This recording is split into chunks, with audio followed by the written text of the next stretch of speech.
Welcome back to the channel. In this video, we're going to talk about Mexico City. This isn't the definitive guide to Mexico City. If you want that, that's out there. What this is Kia's quick and dirty guide to Mexico City. This is going to cover things like accommodation, price, safety, dating, my overall take on this. Another thing about this is you're going to be able to find my maps link in the description below. If you check that out, that's going to have all my saved restaurants, places to go, cool things related to Mexico City. If there's any category in particular that you're interested in, whether that's pricing, accommodation, dating, whatever, I'm gonna have that all timestamp below. So if that sounds good, stick around, tune in, and let's jump into it. So let's talk price. This is something that a lot of people are concerned about when nomading. There are kind of two different types. There's kind of like the programmer nomad who does very well, and then there's more like the backpacker nomad. And so it depends what type you are. Either way, people are concerned about the price. Depends on if you're on a budget, if you're not. For me, it depends on where you want to live. As always, location is everything. If you want to live in the gringo areas, Condesa, Roma Norte, you're gonna pay for it. Probably 2 to 3 times the price, not joking, than what you would pay in some of the other neighborhoods like Coyoacan, Portales. That said, a good apartment is probably gonna cost you from $400 to $600 for a studio apartment. If you're staying in Condesa, it's definitely gonna shoot up there, maybe $800 to $1,000, somewhere a little bit closer to that range. And if you want a really good bougie, you're gonna probably get close to maybe what you'd pay for someplace in New York City, maybe $1,500, $1,400 for like a really nice place. When it comes to accommodation, that's gonna be your biggest expense. Food, you can get street tacos for like $1 a taco, 75 cents a taco. So 2, 3, 4 tacos gonna cost you a couple bucks. And then there's also really nice restaurants because Mexico City, this is like an eater's paradise. So you can get really good food, and it's probably going to be a fraction of the price in New York City, but you can like dine at like 5-star, really nice place for like $100. It's like New York City, but with better weather, kinder people, better Mexican food, and it's a fraction of the price. So let's jump into the next piece.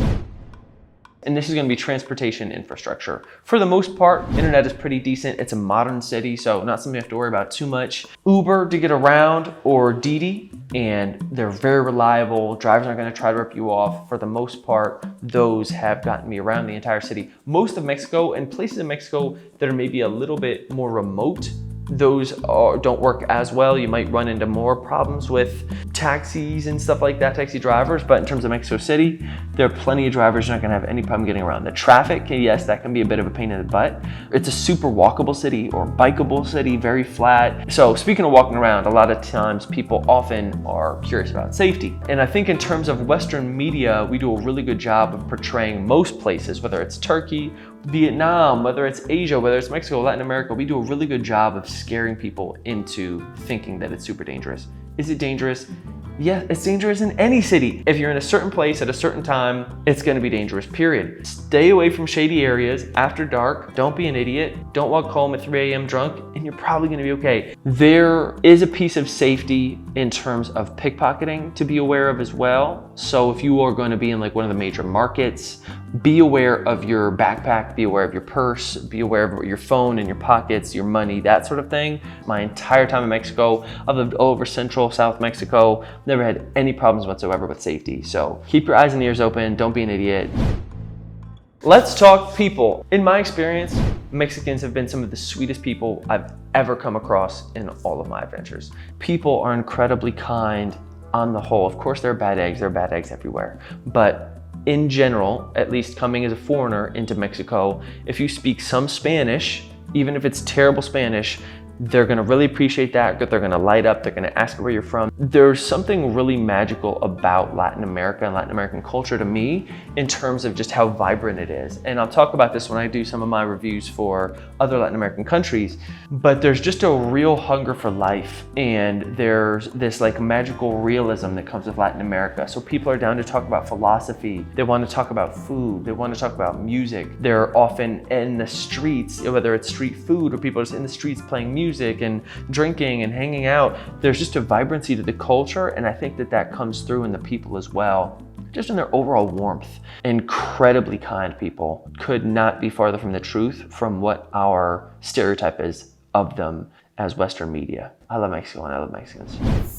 So speaking of people, let's jump into what's dating like in Mexico City. It is plentiful. It depends on your style.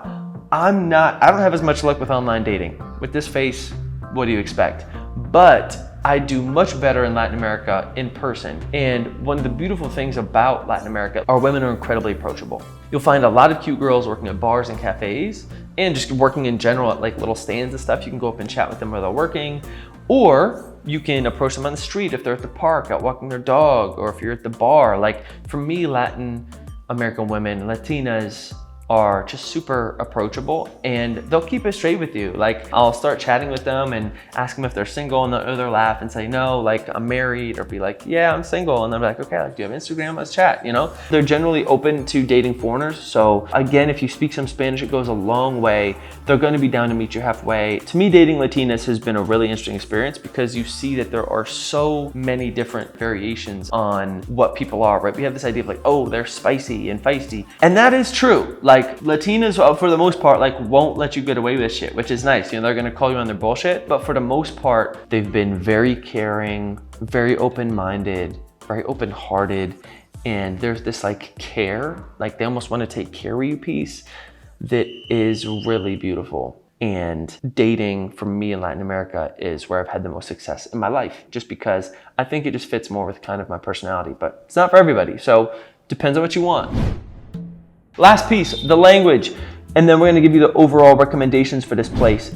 You need to know a little bit of Spanish. If you don't know any Spanish, it will prove challenging. But if you traveled all in Southeast Asia and been speaking those languages, you know, you bust out Google Translate, you can make it work. Your experience will be a million times better if you can speak some Spanish. If you can speak good Spanish, it'll be a night and day difference. My experience in Oaxaca was great. I was able to make some friends, but they mostly needed to speak Spanish. Then as I developed my Spanish more and I lived in Colombia and then came back to Mexico City, you can develop real friendships. You can have girlfriends that don't speak much English. You can really have deeper, more profound experiences. You'll get to know different parts of the city. Invest some. Duolingo, Pimsleur, take some courses, doesn't matter. Once you get there too, you'll start to pick some up. If you can speak some, night and day difference. So what's my overall take on Mexico City? Out of 10, I would rate it 8.5. Why? Easy to get around, food is fantastic, weather's rad, people are super sweet. Why is it not a 10? Why is it not a 9? The air pollution thing is real. So doesn't have the best air quality, it's true. 2, I'm a beach guy, I like having water. It's not really that close to water, so that's why I'm knocking it 2. 3, little bit of safety concerns. Yes, I haven't had any problems. That doesn't mean that I won't in the future. It is something to be considerate of.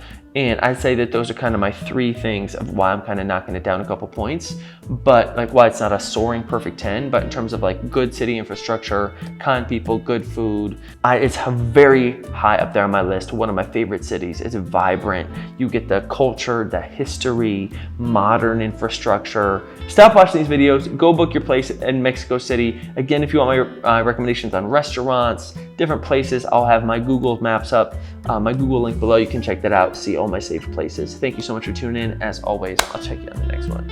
Peace.